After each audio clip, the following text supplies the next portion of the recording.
My dear students, today we are going to enter into Unit 5, that is poem. The title of the poem is A Father to His Son. This poem was written by the poet Carl August Sandburg. It is very thoughtful and emotional poem, an advice given by a father to his son. A son who is very much attached to his father and a father who is very much attached to the son have a conversation, and father gives advice to the son how a son should behave in this world which is filled with evil and negativity. So his father tells him how his son should behave in this world. So he tells him he should be a fool in this world, but he should be aware of what is happening, which means what he says not to be a fool when he learns a thing. Okay, so that was we are going to discuss here. We are going to discuss what are the advices given by father to his son regarding how a son has to live in this world. This is a poem titled A Father to His Son, and the poet is Carl August Sandburg. Before going to the poem, let us discuss a short biography of Carl August Sandburg. There is a quotation of Carl August Sandburg on poetry. What he says about poetry? He says, poetry is the opening and closing of a door, leaving those who look through to guess about what was seen during the moment. Very beautifully definition for poetry is given. So poetry is what? Opening and closing of a door. When you enter into a room, you have to open the door and you have to enter. And when you come back from the room, you have to close the door, isn't it? So what he says, a moment between opening and closing of the door, what you have seen in the room, you guess it what you see in the room. That is the poetry, he says. Now let us discuss about biography of Sandburg. Sandburg was born in Galesburg, Illinois, to the parents of Swedish ancestry. So now here Galesburg. Where is this Galesburg? The Galesburg is situated in USA, that is America. Illinois also is situated in America. And his parents were Swedish ancestry. Okay, his forefathers are from Sweden. Okay, his parents lived in USA. Carl Berg Sandburg was born on January 6, 1878 and died on July 22, 1967. He was an American poet, writer and editor. He won 3 Pulitzer Prizes, 2 for his poetry and 1 for his biography of Abraham Lincoln. Okay, for the what is his Pulitzer Prizes? It is a prize given for literature in America. Okay, like here in India we have Sahitya Academy Award. In America they have Pulitzer Prize for literature. So Carl Sandburg he won 2 times for poetry and 1 time for the biography of Abraham Lincoln. During his lifetime, Sandburg was widely regarded as a major figure in contemporary literature, especially for volume of his collected verse, including Chicago poems. So his contemporary literature. Contemporary literature means present literature. Okay. So at the time he was very famous, especially he was famous for the collected work Chicago poems. So it was released in 1916. Next is Corn Huskers. It was released in 1918. And Smoke and Steel, there is another work, was published in 1920. He enjoyed unrivaled appeal as a poet in his day. What does this mean by unrivaled? Rival means having no rival. No rival means no violence. Okay, his poems and everything will not have such violence at all. Perhaps because of the breadth of his experiences connected him with so many strands of American life. See, what is this trans? Trans means the people those who are abandoned. Okay, they are the people those left alone. Okay, especially Americans. So since he supported for the Americans, those who abandoned standard, his poems are not that much violence, always a very peaceful note. And his death in 1967, President Lyndon B. Johnson observed that Carl Sandburg was more than the voice of America, more than the poet of his strength and genius. He was America, he says. So, the President of America said about Carl Sandburg. What did he say? He said, more than the voice of America and more than the poet, strength of genius. And he is America. So, America means Carl Sandburg, he says. So, it is a short biography of Carl August Sandburg. So, through this biography, what we have come to know, we came to know that he is very much patriotic towards his country. He is very emotional person. Okay. So, that is the thing is revealed in this poem also. Okay. Now, let us tell me the short brief summary of this poem. Okay. Father is the speaker, the narrator. Okay. He narrates, he advises his son how he should behave, how he should live in this world. Okay, very evil world, very world with negativity, how his son should live in this world. That is explained here. Okay, now let us start with the first stanza. A father sees his son nearing manhood. What shall he tell that son? Life is hard. Be still, be a rock, and this might stand him for the storms and serve him for humdrum monotony. Beautifully advises his son. Why he advises? What is the necessity to advise his son? Because his son nearing manhood, since he is nearing manhood, he has to advise his son how to behave in this world. Okay. Till now the son was so naughty and playing within the house. Now he is going to enter into the society. Now he has grown up and he is going to become a man. So, how he should behave in this world? What shall he tell that son?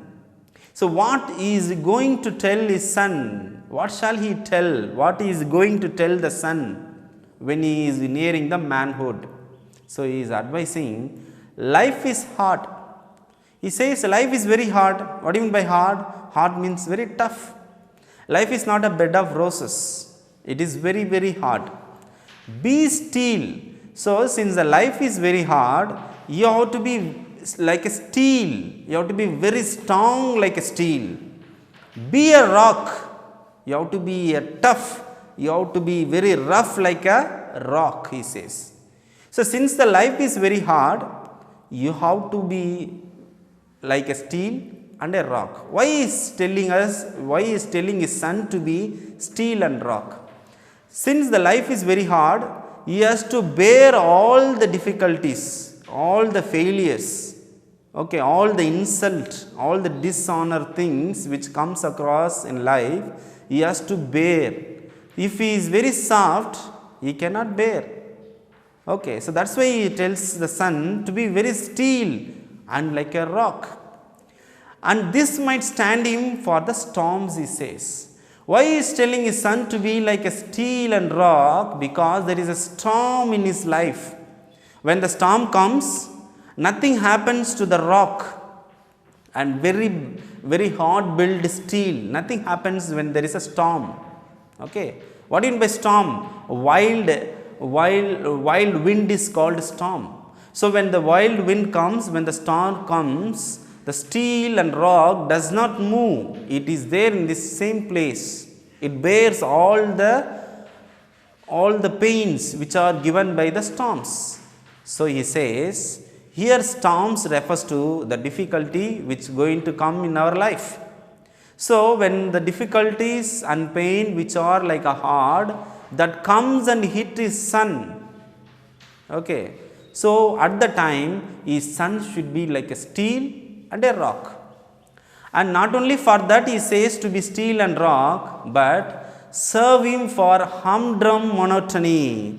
What do you mean by humdrum monotony? Humdrum means boring routine. What do you mean by monotony? Monotony means mono. Mono means what? Mono means one. Doing only the one thing, same thing doing always. So humdrum means boring. So, and serve him for humdrum monotony. What do we do in our daily life? We do the same thing. Okay. So we may get bored. So he says, when you are steel and like a rock, when you are strong like a steel and rock, so that you can bear all the difficulties which are like a storms, and which that particular thing, when you are steel and rock, when you are strong, that will serve you when you get bored. When you are bored of the things, whatever you do. Sometimes we become very bored when we do the same thing again and again. So at that time, if you are very strong enough, you can live your life very well. Okay, so that's what he says, be like a steel and a rock. And now here this metaphor, this line is a metaphor. Life is hard, be steel, be a rock. So here what is compared here? Steel and rock is compared to human being. Okay, to life it is compared to. So steel and rocks are compared to life. That's why it is a metaphor. So direct comparison given here. Okay, yes. Sorry, indirect comparison is given here between life and steel and rock. Let's move on to the second stanza. And guide him among sudden betrayals and tighten him for slack moments. Life is a soft loam, be gentle, go easy, he says. And guide him among the sudden betrayals. What in the betrayals, first of all? Betrayal means what? Okay. When we believe somebody and we tell them all the secrets, okay, suddenly what they will do? They will do against us. That is called betrayal. So guide him among sudden betrayals. So guide your son when he faces betrayal. When somebody cheats him, guide him how to behave during the sudden betrayal, he says. And tighten him for slack moments. What is this slack? Slack means very weak. That is called slack. So, and tighten him for a slack moments. So there may be moments of weakness. Sometimes we become sick.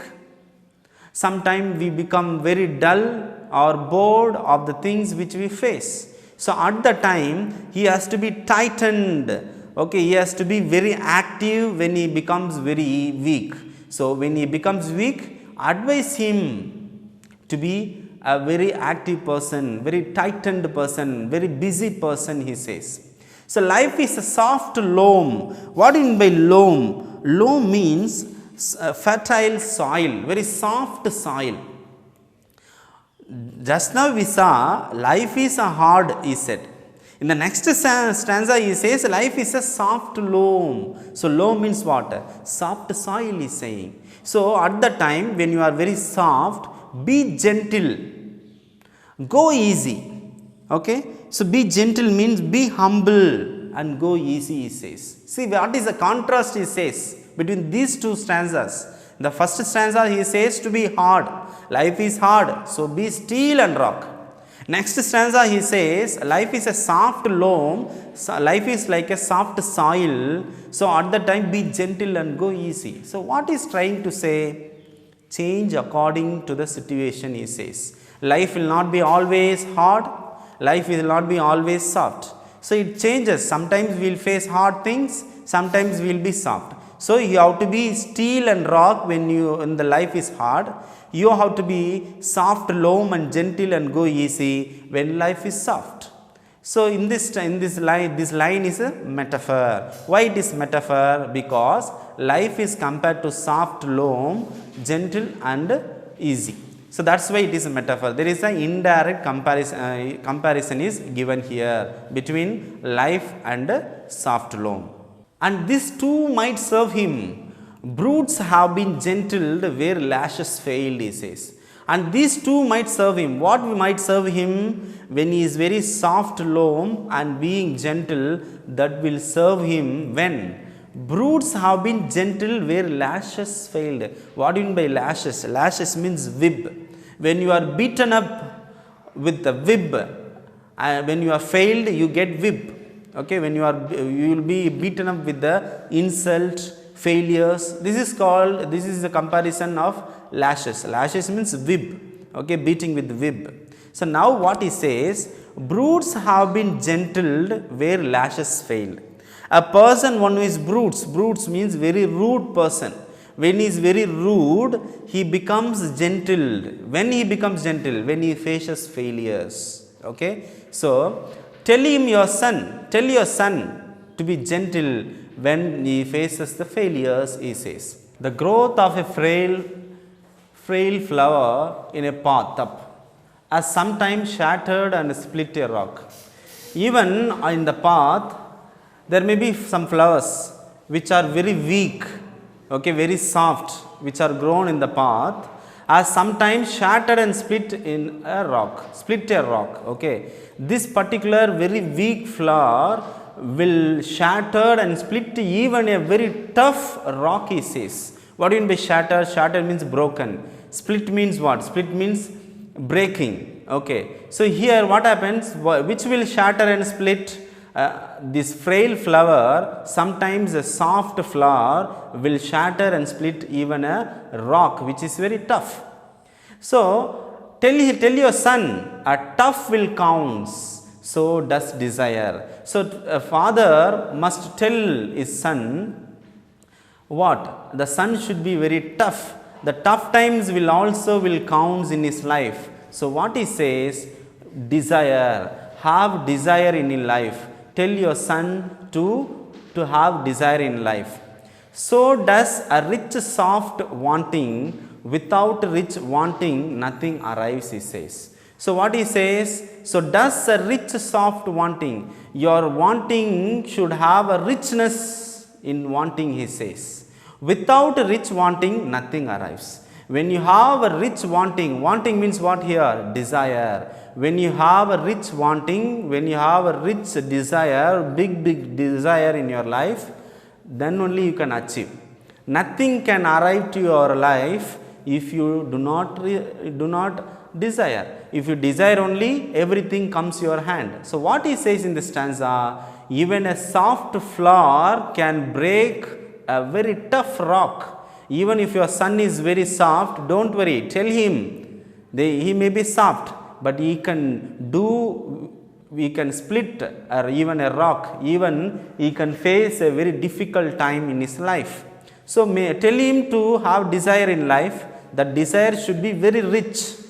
Okay, and if you do not have a rich wanting, nothing will arrive at your hand.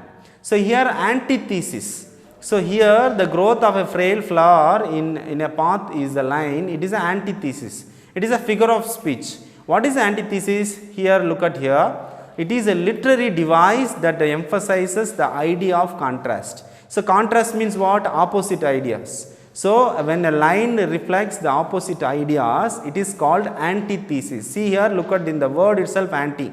Anti means what? Opposite. So it is opposite to the theory. Now what is here opposite to the theory? Frail flower, very soft flower, one. Here a rock. Now what happens? This is the contrast. Frail flower is weak and rock is very tough. So what happens here? This frail flower breaks the rock. So this is the contrast idea. That's why this line is called antithesis. Let's move on to the fourth stanza. Tell him too much. Money has killed men and left them dead years before burial. The quest of lucre beyond a few easy needs has twisted good enough men, sometimes into dry, thwarted worms. So in the previous stanza we saw how he has to be strong. Even though he is very soft, he may achieve greater things. He may face a very toughest thing which is like a rock. the soft frail flower will shatter and split even a rock. That's what we saw in the previous stanza. Now here he talks about money.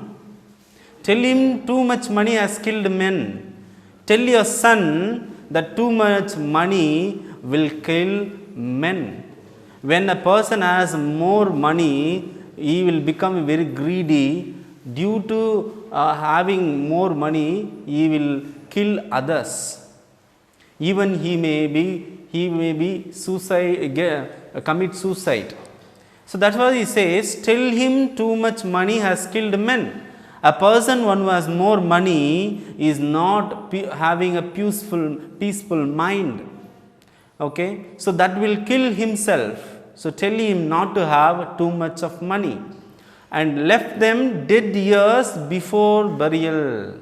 What he says, a person one who has too much of money left them dead years before the burial. Before they get buried in under the earth, okay, they are dead. Those are the dead years, he says. What he says, tell your son, advise your son not to have too much money.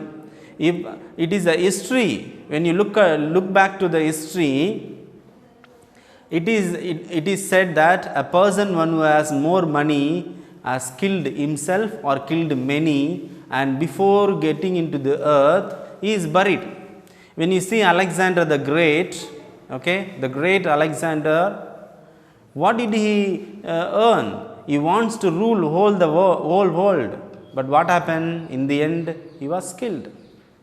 So in the death, he had a last desire that his both hands should be spread, telling the people that I have not taken anything from this world. I wanted to rule the world, I want to earn more money, earn places, but I have not taken anything. So keep my hands both spread, he said. So that's what here Carl August Sandburg says, tell your son not to have too much money. The quest of lucre beyond a few easy needs has twisted good enough men. What is the quest of lucre? Lucre means money gained in a dishonorable way. People want to earn money. How? In dishonorable manner. People want to earn more money.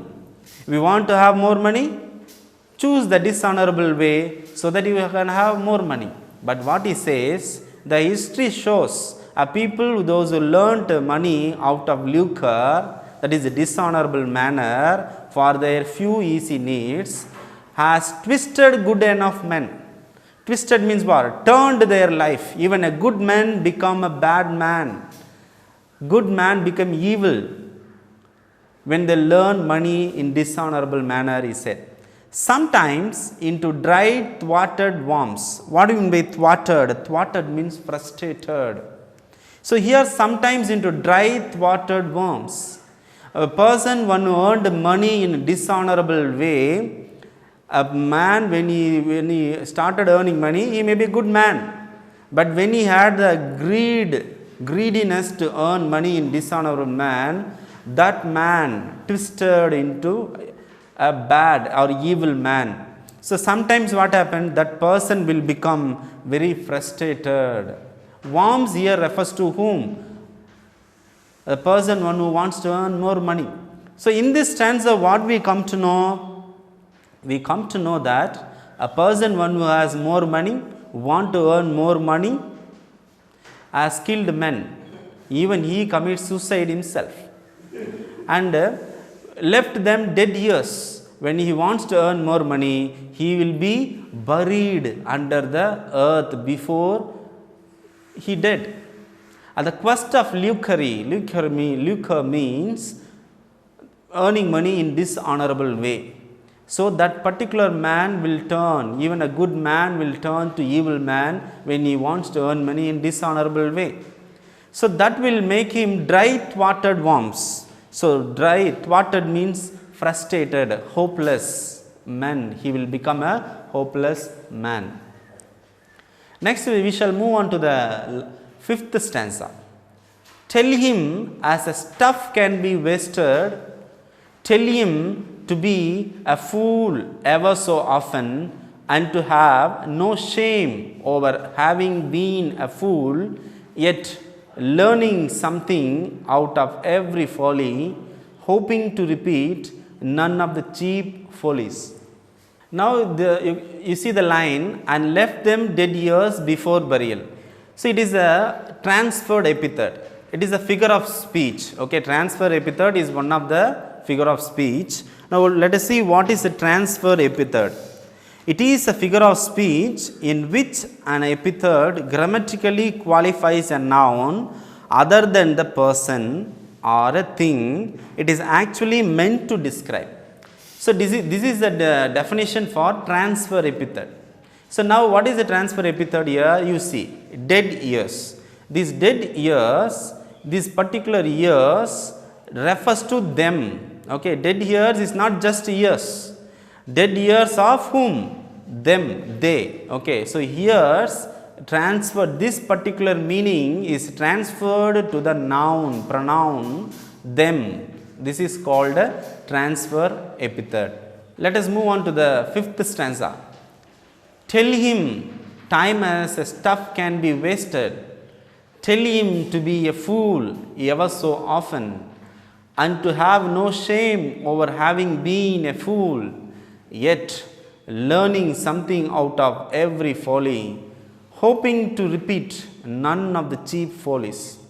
So, tell your son time as a stuff can be wasted.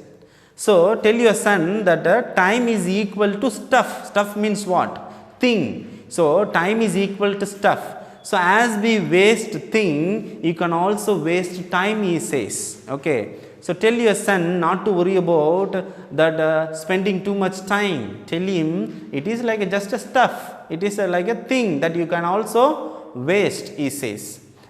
Tell him to be a fool ever so often.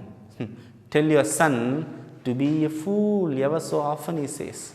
Tell your son, my son, you ought to be fool. Many times there may be a situation where you have to act like a fool and to have no shame over having been a fool. Tell your son not to have a shame.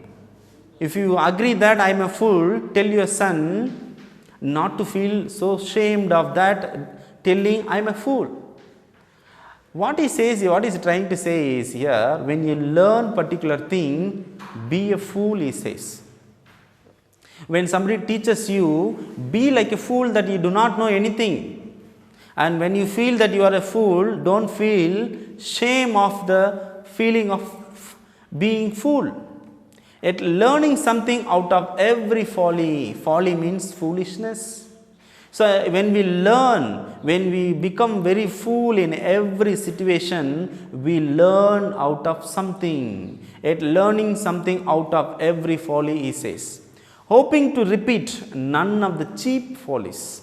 What he says, there may be situation where you have to be folly, you have to be fool, but when you become a fool in the particular situation, when the same situation comes to you, don't repeat the situation of being cheap follies. So, in this stanza what he says, waste the time, he says, like a thing, and be fool in a particular situation where you have to learn some things, and don't feel being shame.